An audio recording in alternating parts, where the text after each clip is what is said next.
What's up everybody, it's Sean here, back today to give you a review of the Kith New Balance 2011 in this leaf green colorway. This year marks 10 years of me reviewing sneakers, and over the last 10 years I've amassed hundreds and hundreds of pairs of shoes in my collection, which means the majority of those pairs are sitting in a shoebox on a shelf in my house. The fact of the matter is that for most sneakerheads like you and I, a good chunk of our sneakers are barely worn or worn sparingly. And the problem with that is that those shoes that are left unprotected degrade quietly, where over time they'll start to age, they'll fade, they'll crumble, all while just sitting in storage. So protecting your shoes isn't just about how you protect them from the elements when you're walking outside, it's also about how you store them and how you care for them when you're not. So that's where Capsule comes into play. Capsule is the ultimate sneaker preservation system for your shoes, and it ensures that your shoes stay fresh, even if you're not wearing them, by keeping it in this special formulated system. It helps your shoes last 3 times longer, and this system was developed with science in mind, where it was rigorously lab tested. So if you want to ensure that your shoes stay fresh for longer and have that similar feeling to when you wore them for the very first time, be sure to check out Capsule through that link down below. So this right here is a brand new silhouette from New Balance called the New Balance 2011. This was a joint project that was developed between Ronnie Fieg and Sam Pearce, who, if you haven't heard of him before, is basically the driving force behind New Balance's Made in UK line.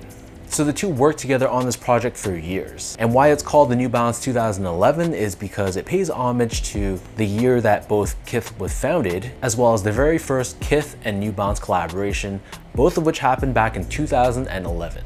So this year marks the 15th anniversary of Kith. So it goes without saying this is an incredible accomplishment for Ronnie Fieg to launch a brand new New Balance silhouette that he was heavily involved in the creation of.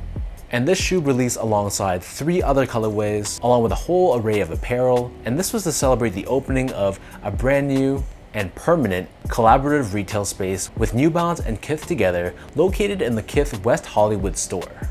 So this entire collection released on June 29th, with this pair retailing for a price of $200 US or $260 here in Canada. The official colorway of this shoe, while it's nicknamed Leaf Green, is actually Juniper and Bronze Green. And alongside this leaf green colorway, they also dropped a red-based Sakura colorway, along with 2 leather-based 2011s that kind of remind me of classic work boots, but those 2 were only available at the West Hollywood store. And throughout the lead up to the launch of this collection, as well as on the shoebox and the shoe itself, you'll see a lot of references to trees, and in the storytelling they allude to the fact that Ronnie Fieg planted a single seed in 2011 and it's grown to this enormous tree, or aka Kith Empire, all throughout the last 15 years. So first off, here's a quick look at the box, and this is a beautiful custom box just for this pack.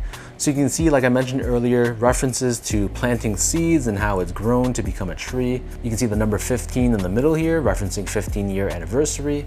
And then here's a look at the sides of the box as well. So in fact, I think these graphics were featured on a hoodie and maybe a t-shirt, but for sure there was a hoodie. And I love how they incorporated it onto the box itself. And here's a look at the inside lid. And also features specially branded paper highlighting all the past Kith New Balance collabs.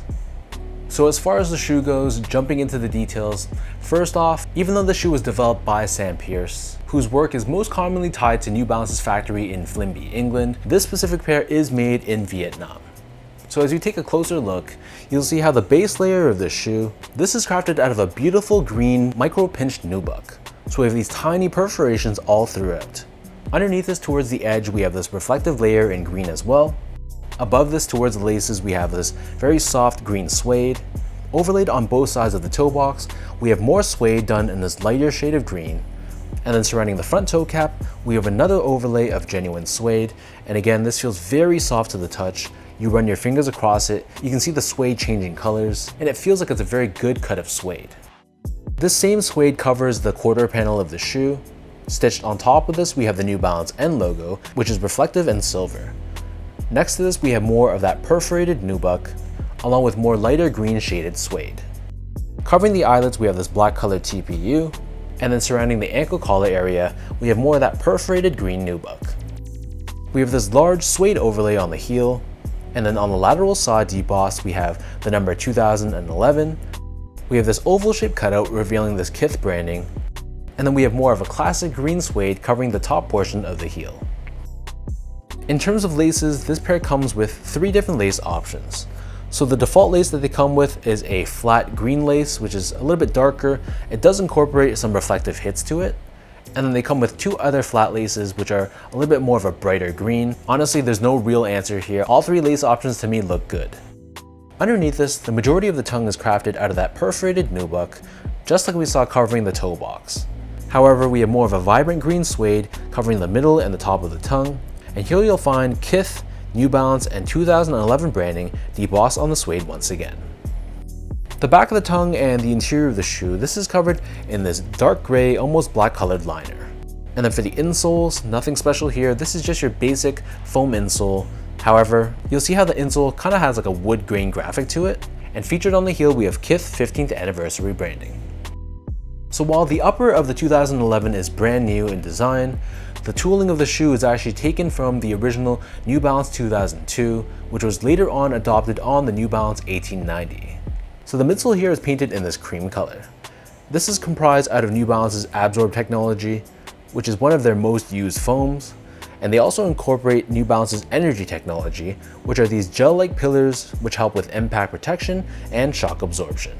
So this is featured on both the forefoot and the heel. And then on the bottom of the shoe, the outsole here is predominantly constructed out of black rubber. You'll see how it's heavily segmented though, which gives it a lot of flexibility. And in the middle here, we have New Balance's Stability Web technology. This is a TPU shank plate, which is there in place to help with torsional rigidity and midfoot support. So that breaks down the look and the construction of this shoe. $1,000,000 question is, how do these fit? With this being a brand new model, I'm sure a lot of people have a lot of questions. So I got these based off of Ronnie Fieg's actual recommendation on Instagram, which was to go a half size down. I'm a true size 10, my feet are a little bit on the wider side, but because Ronnie did say that they run a little bit big, I got these in a size 9.5. So 9.5 is the same size that I would wear in most made in USA models, like most of the 990 series, the 992, 993. And getting these a half size down and trying them on, I'd say that they fit me pretty well. It left me about an index finger's width space between the top of the shoe and the top of my toe. And the width of the shoe wasn't that snug, but it also wasn't loose either. So I feel like if you have a narrow, normal, or even a slightly wide foot, and you prefer more of that snug one-to-one fit, you can go a half size down. But if you have a really wide foot, or you just like more of a spacious shoe, then I feel like you can also go true to size with these as well. So it comes down to personal preference. For me, if I rock these loosely laced, then I can feel my toes kind of jamming to the front of the shoe. But if I lace these up properly and ensure that my heels are locked into the back, then half size down is probably the best way to go. But I'm assuming these are going to be mass produced by New Balance as far as other colorways go. So hopefully down the line, you're able to try these on in store first, just to get a sense of how they fit your specific feet. Moving on to the comfort of this shoe. So overall, this is a pretty basic cushioning setup as far as New Balance lifestyle shoes go. So these feel pretty much like an 1890. It's this exact same tooling. So if you like how those feel on feet, you're gonna love these as well. But if you've never worn either of these models, the way I describe this is that it's a bit more of a stability shoe, but at the same time, there definitely is some squish underfoot, especially underneath the heels. These aren't gonna have that same level of cushioning as something like a New Balance 990 V6 or 993 or 992. These feel a little bit lower to the ground, a little bit flatter, but it's not uncomfortable. For a casual use shoe, these are gonna be great. And I feel like they're a little bit softer than something like a New Balance 2002R.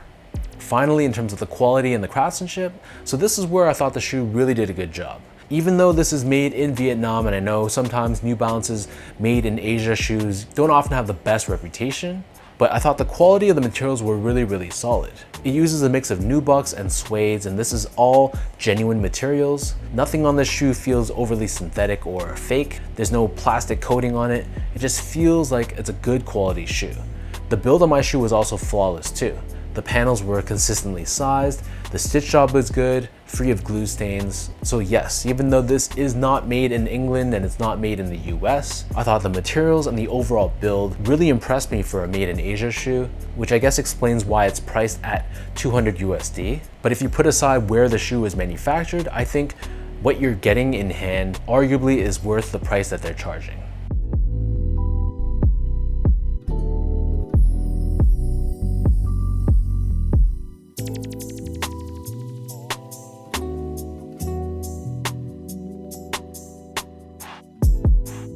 So with all that out of the way now, let me toss these on feet, I'll lace them up, and I'll show you guys how these look.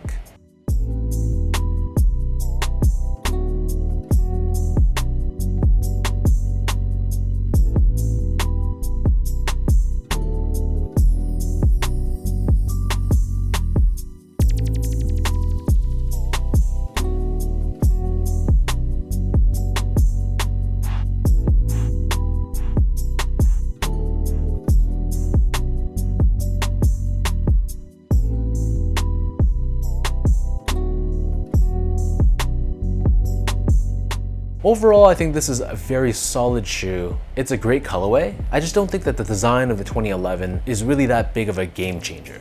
It really reminds me of other New Balance made in Asia sneakers. It's kind of like a variant of some of the other things we've seen before. The paneling is a little bit different, yes, but to me it's really nothing that's that different. Still, it's a good looking shoe. And of course, this being a collaboration with Kith, it does make it feel special, especially because this is a celebration of that 15th anniversary. But if you're kind of on the fence about this pack, I'm sure New Balance is going to be releasing a ton of other colorways down the road. And with those future pairs not being a collaboration, I'm sure they're going to be available for a much cheaper price. So let me know in the comment section down below, what do you guys think about this Kith and New Balance 2011 in this leaf green colorway? What are your overall thoughts on this pair? How would you rank these among the 4 that released? Personally, I like I think it was called the Redwood colorway, that leather pair. That reminded me of like a classic Red Wing boot. And this colorway was also one of my favorites too. Leave your comments down below, and as usual, if you guys enjoyed this video, be sure to like, comment, and subscribe to my channel if you haven't yet. I'll link my socials down below for you guys to check out and follow. And until next time, thank you everyone for tuning in, and I'll catch you all in my next review.